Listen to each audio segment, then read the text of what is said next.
ayune wonten panjenengan Kang Indra.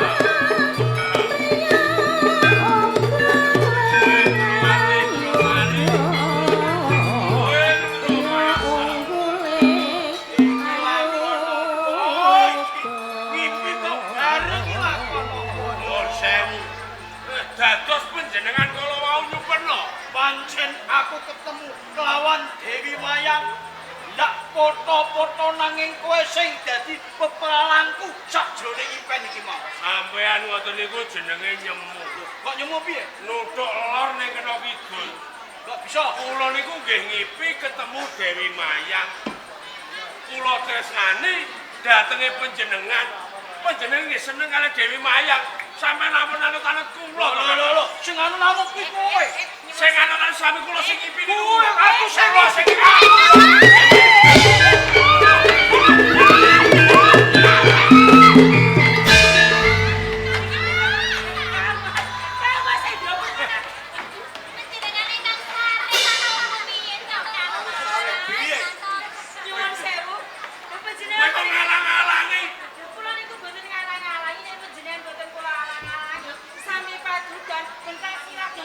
Ora usah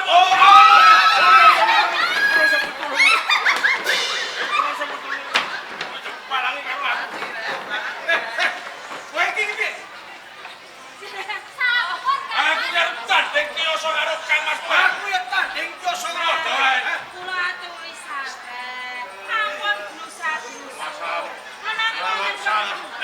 Menangan perkara iki Cah, nom ra gelem. Kowe tuwa menang-menangan kowe. Kowe wong nom, aku piye? Monggo panjenengan kula aturi ingkang saring langkung rumiyin. Ngene diajak.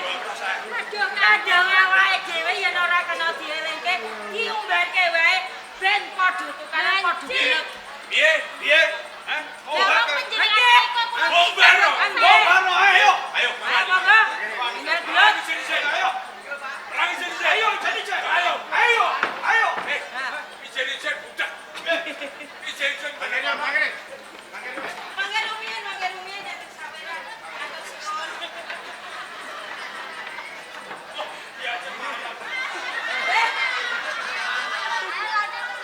Gon sewu. Ya bupati itu main kata itu. Menawi pintu kamu dipun rembak kados mekaten panjenengan boten kantor. Lho niki perkara tresno. Perkara wanita, Man. Pak dereng lampahan nembe badhe, nggih to? Nembe badhe. Ning kudune ngene, Mamro jeneng peperangan rebutan wanita. Kuwi ndelok-ndelok aku sedulur tuwa kono perang nom. Oh, sewu. Nek dinggo nek dijagat, wong tuwa kudu ngalah karo wong nom. Wong tuwa kudu ngayomi karo wong nom. Bener kula apa? Panjenengan harus salah. Lho. Kok bisa nyumputke lawan aku? Ngayomi wong nom kuwi ndelok-ndelok perkarane. Iki mono perkara katresnan, perkara wanita kudune sing dadi nganten iki luwih tuwa sik tinimbang wong nom. Leres panjenengan salah. Sampeyan mau nyalahke. Kula niku pun ngalah. Kula wong nom. Kula wong Plenggana, kula pun Malaka. Nek kula niku tresno kepati-pati kalih Dewi Mayang. Kudune sing nglamarke lak sing tuwa aja malah sing tuwa dakah-dakah. Leres panjenengan salah. Sewu. Ya saiki mawon, prayoginipun. Monggo dipun rembak ampres saenipun. Kamu menika panitia setunggal kangge lebatan kakung kalih. Menunggu sampeyan.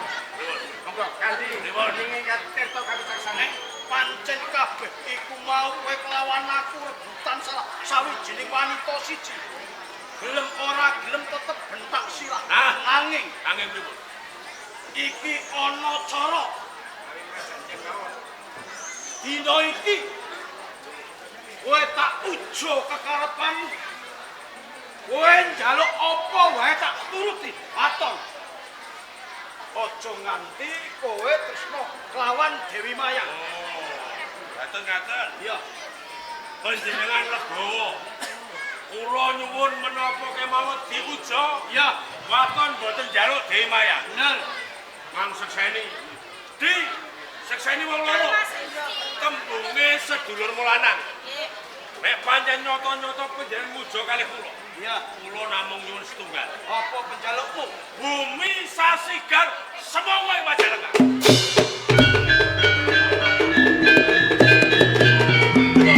Kula boten badhe ngucik perkara katresnan, perkara Dewi Mayang nanging Sasigar semoga Majalengka panjenengan ulungaken Kang.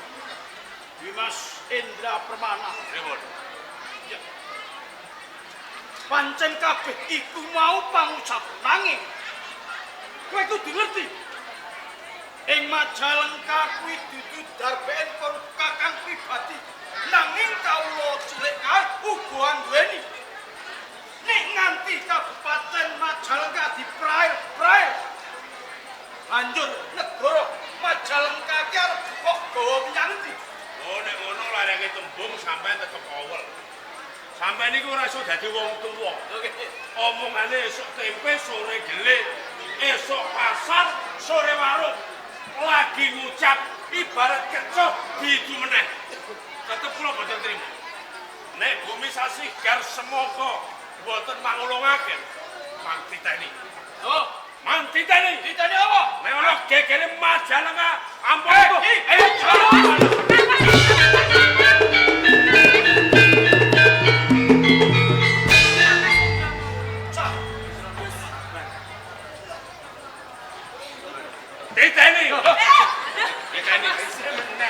Titeni. Pripun? Gadhetipun rembug kanthi alus nggih Kang Mas. Esok nek ana celeret dawa ijo titeni. Apa ya? Apa ana celeret dawa ijo titeni. Apa? Apa kowe? Ora, Lah napa niku? aku ora bakal nenung. Lah sapa? Wong mikul pring bakal dijobrek.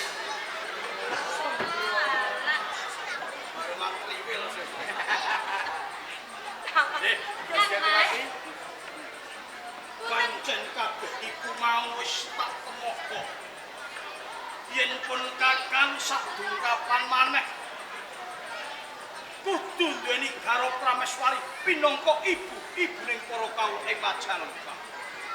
Pancen menika leres Kang Mas sedaya pangandika panjenengan. Menawi panjenengan menika sudah gadah garwa sesandingan. Iya. Nanging nyuwun sewu Ji Kang Mas. Kepiye ki ajeng Kula mboten sarujuk menawi panjenengan menika badhe garwa Dewi Mayang saking Indramayu. Ya kene kok sliramu rasa rujuk perkara iki. Wonten ing Majalengka putri menika cacah kathah ingkang ayu. Ayune nika mboten nyalahi kalih Dewi Mayang saking Indramayu lho Mas. Rak ngaten to Boji. Menika leres Kang. Punten dalem sewu saderengipun Kang Mas. Wonten ing Majalengka menika kathah wong wadon cacahe. Menika jagat digelar raga Kang Mas. Boten namung Dewi Mayang ingkang dados wanita, kathah wanita Kang Mas. Mbok panjenengan menika nglenggono golek wong wadon sing saged ngimbangi raos tresnanipun panjenengan mugi boten dados perkara kados ngaten iki Kang. Wis dadi pati dulu. Kepiye kula Rinda arep ingin kawit kula. Kawula wonten ing Majalengka menika kathah sanget panita niku endah sresta ing marma. Menawi kagem garwa panjenengan tartamtu badhe nambahi niku. Sampun ngantos dipun lajengaken monggo dipun urungaken ki mawon. Najan to sliramu sakatrining padha sesorah uta ngelingke kelawanan nanging babar pisan aku ora kepelu apa sing dadi tembung jalaran. Aku wis kebacut tresna kelawan Dewi Mayang sumingkir tak colonge.